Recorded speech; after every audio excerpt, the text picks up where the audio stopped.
Imagine discovering that the Bible as we know it might be lacking vital information about the creation of the world, the lives of the patriarchs, and even the sacred laws of God. The Book of Jubilees, a text safeguarded within the Ethiopian Orthodox Bible, professes to bridge those gaps, unveiling hidden stories and offering a richer understanding of God's divine plan. But here's the twist. This ancient text was excluded and prohibited in much of the Christian world. In this video, we'll be uncovering the mysterious Book of Jubilees, also known as Little Genesis, and exploring why its 50 chapters were excluded from the Christian Bible.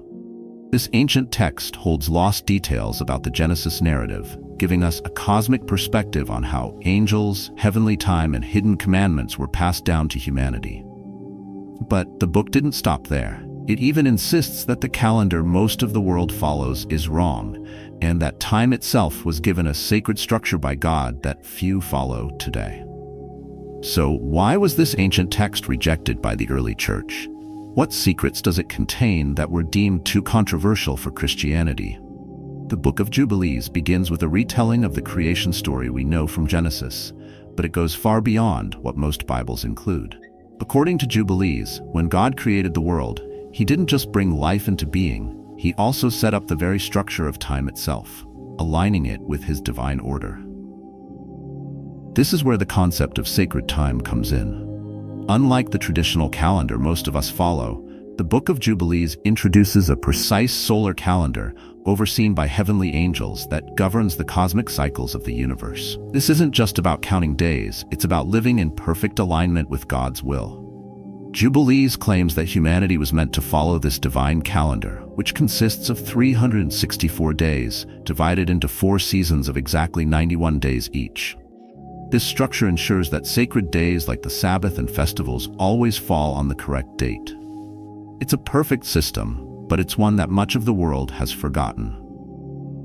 In the Book of Genesis, the story begins with the creation of the earth, but Jubilees gives us an even bigger picture.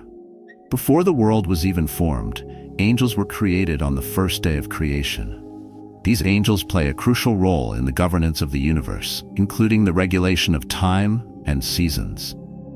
The Book of Jubilees reveals that these angels were assigned specific duties by God, with some overseeing natural phenomena like the movements of the heavens and others serving as messengers and guardians of God's laws. This idea of angels controlling the heavens is something we also see in other ancient texts. But Jubilees emphasizes how these angelic beings help maintain order in the universe, ensuring that the sun, moon, and stars follow their divine paths. For God ordained that the sun should keep its course according to the divisions of the seasons. Jubilees 2:9. These angels don't just watch over humanity, they control the very fabric of time. When humans fall out of alignment with God's time, it leads to chaos, a theme that plays a central role throughout the Book of Jubilees. One of the most controversial elements of the Book of Jubilees is its insistence that the world should follow a solar calendar, not the lunar calendar that many ancient cultures, including the Israelites, eventually adopted. According to Jubilees, the solar calendar is the only correct way to measure time because it aligns perfectly with God's divine order. The book explains that the solar year consists of 364 days, divided into 52 perfect weeks. Each season, spring, summer, fall, and winter, contains exactly 13 weeks or 91 days. This system ensures that the Sabbath and other sacred festivals are always observed on the correct days each year. This solar calendar is strikingly similar to the Ethiopian calendar, which is still used today by the Ethiopian Orthodox Church. The Ethiopian year is divided into 13 months, 12 months of 30 days, with an additional month called Pagume, consisting of 5 or days to make up the difference.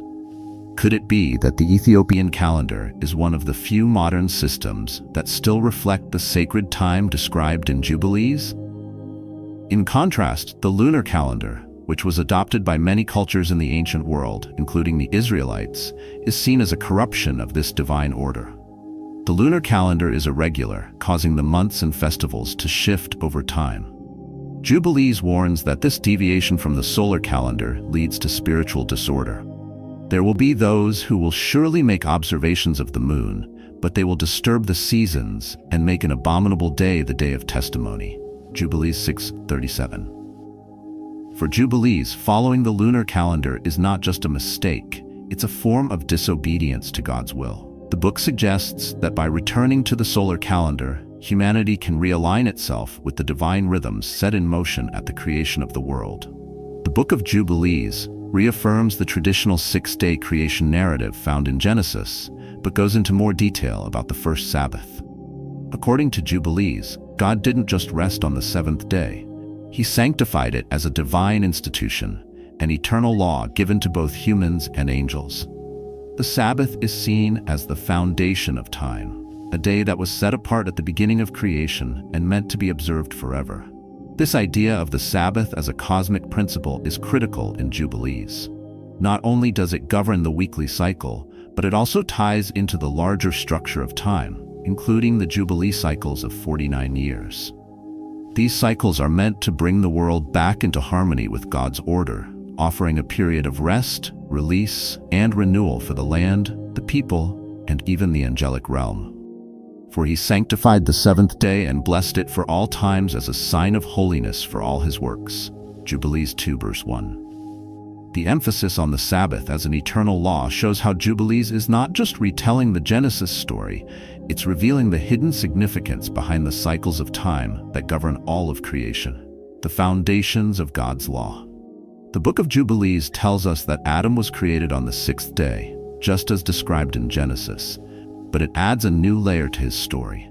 According to Jubilees, after creating Adam, God gave him specific commandments right from the beginning, laws that included the observance of the Sabbath, purity laws, and rules concerning marriage and worship. These laws, delivered by angels, were to be followed by Adam and his descendants as part of the covenant God made with humanity. While Genesis mentions God's direct interactions with Adam, Jubilees introduces angelic beings as mediators who teach Adam how to follow God's commandments. These angels, particularly those known as the angels of the presence, ensure that Adam and Eve understand the laws of holiness, sacrifice, and moral conduct. And on the sixth day of the second week, we brought, according to the word of God, to Adam all the beasts and all the cattle and all the birds and everything that moves on the earth and everything that moves in the water according to their kinds. Jubilees 3:1-2. This angelic interaction was meant to reinforce the idea that God's law is not just a human invention, but part of the heavenly order. The angels taught Adam that he must observe God's laws as an eternal covenant, just as they observed the same laws in the heavenly realm. Could it be that God's laws, passed down through angels, were given to humanity long before Moses received the Ten Commandments? And what might we learn from these ancient laws? If you're curious about the laws God gave to Adam and how they compare to the laws of Moses, let us know in the comments. Should we dive deeper into the ancient commandments passed down from the earliest days of creation? After the fall of Adam and Eve, Jubilees adds new insight into the story of their children, Cain and Abel.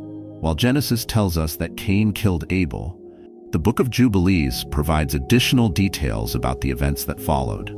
Cain's murder of Abel is seen as the first major breach of God's law, a sin that leads to spiritual consequences for all of humanity. But while Cain is cast out, Jubilees emphasizes that the righteous line of humanity continues through Seth, Adam's third son. In Jubilees, Seth is portrayed as a figure of righteousness who is taught to follow the laws handed down by the angels. This sets the stage for the later descendants, including Noah, to continue the covenant with God. The story of Noah and the flood is well known from Genesis, but the Book of Jubilees offers additional revelations about what happened before and after the Great Flood. In Jubilees, the focus is not just on Noah's survival, but on the covenant God establishes with him afterward, a covenant that emphasizes the importance of purity, righteousness, and observing God's laws. Before the flood, Jubilees delves deeper into the corruption of the earth, particularly focusing on the Nephilim, the offspring of fallen angels and human women. While Genesis 6 verse 1-4 briefly mentions the Nephilim, Jubilees provides more context, showing how these giants contributed to the wickedness that led God to cleanse the earth with the flood. And lawlessness increased on the earth and all flesh corrupted its way. Jubilees 5:2. This moral decay was not just due to human sin, but also due to the influence of fallen angels, who introduced forbidden knowledge and corrupted the natural order. God's response is swift. He sends the flood to wipe out this corruption, but preserves Noah and his family because of their righteousness. After the flood, Jubilees reveals that God didn't just promise never to flood the earth again. He also established a new covenant with Noah that included specific laws of purity and sacrifice. These laws, which were later passed down to the Israelites, were intended to help humanity maintain holiness and avoid the corruption that led to the flood. One key detail in Jubilees is that Noah was instructed to observe the Sabbath and follow the same laws given to Adam about sacrifice and purity. This covenant marked a new beginning for humanity, but also emphasized the importance of remaining obedient to God's laws to prevent further judgment. The laws of sacrifice, which would later be formalized in the Mosaic Law, were already being followed by Noah as part of this covenant. These laws included instructions on how to offer burnt offerings to God and how to remain pure in both body and spirit. Abraham, the father of nations. In Genesis 12, we are introduced to Abraham when God calls him to leave his homeland and go to Canaan. But Jubilees takes us further back into Abraham's youth, adding an entirely new dimension to his story. According to Jubilees, Abraham grew up in a family steeped in idolatry. His father, Terah, worshipped false gods. This isn't mentioned in Genesis, but Jubilees paints a vivid picture of a young Abraham who rejects the pagan practices around him, choosing instead to follow the one true God. And he said, "My father, tell me, what is this idol you worship?" And Abraham saw that it was an image of stone. And Abraham burned them before the eyes of all and fled into the wilderness. Jubilees 11:16-17.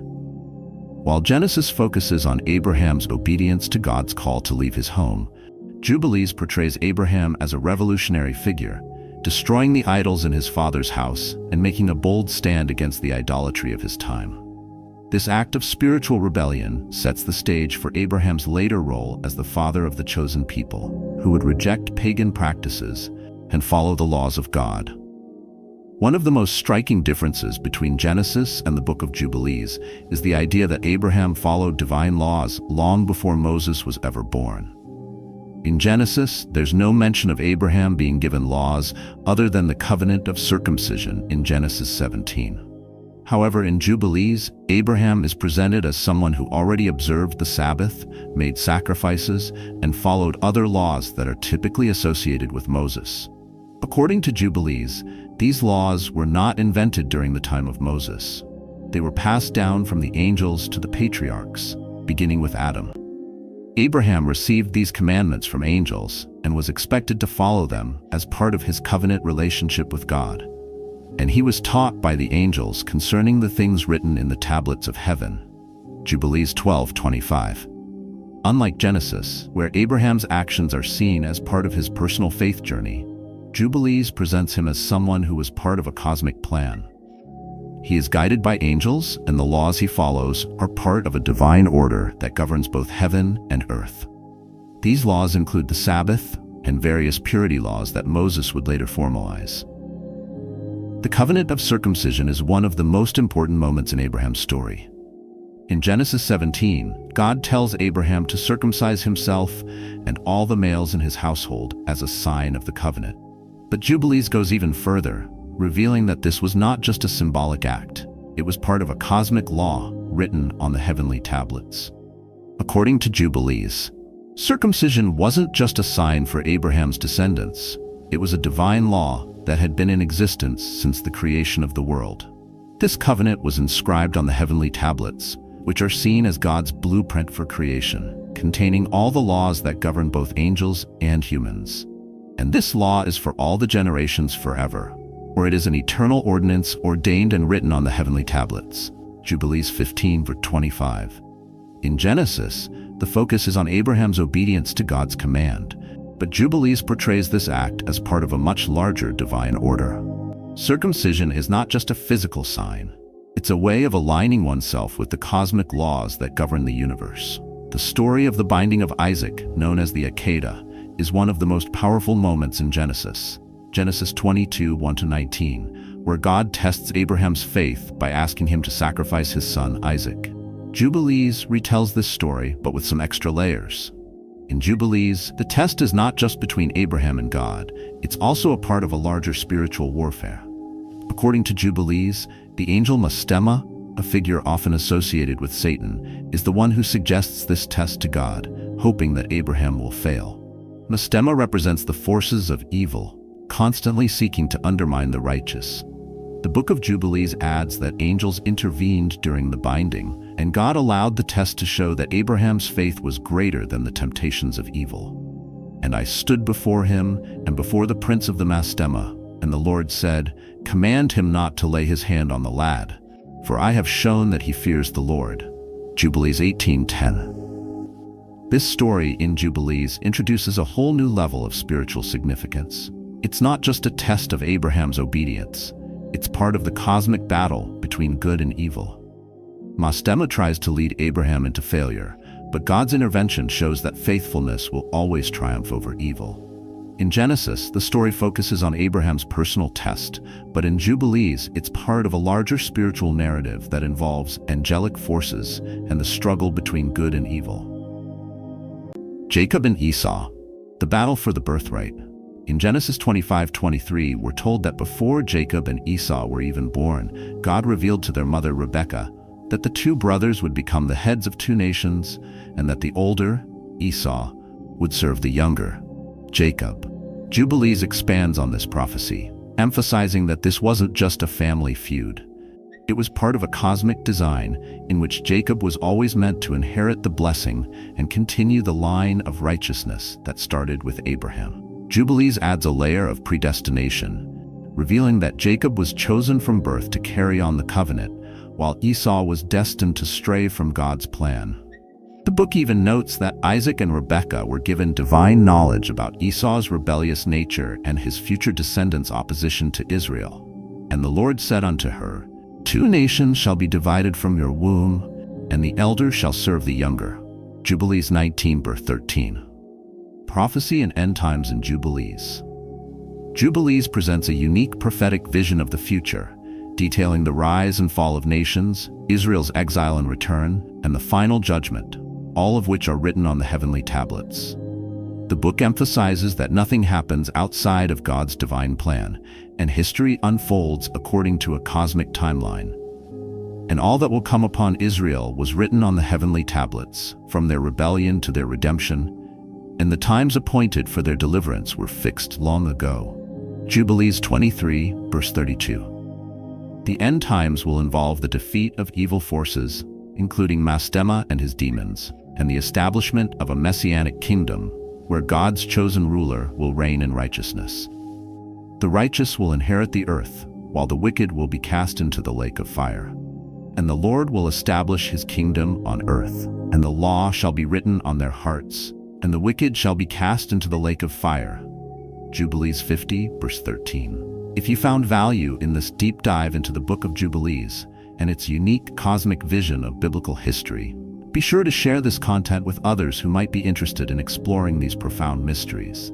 By sharing, you help uncover ancient texts and reveal the hidden layers of God's eternal plan. Don't forget to like, subscribe to our channel, and join the conversation in the comments. Together, we can look even deeper into these fascinating biblical insights. Thank you, brothers and sisters.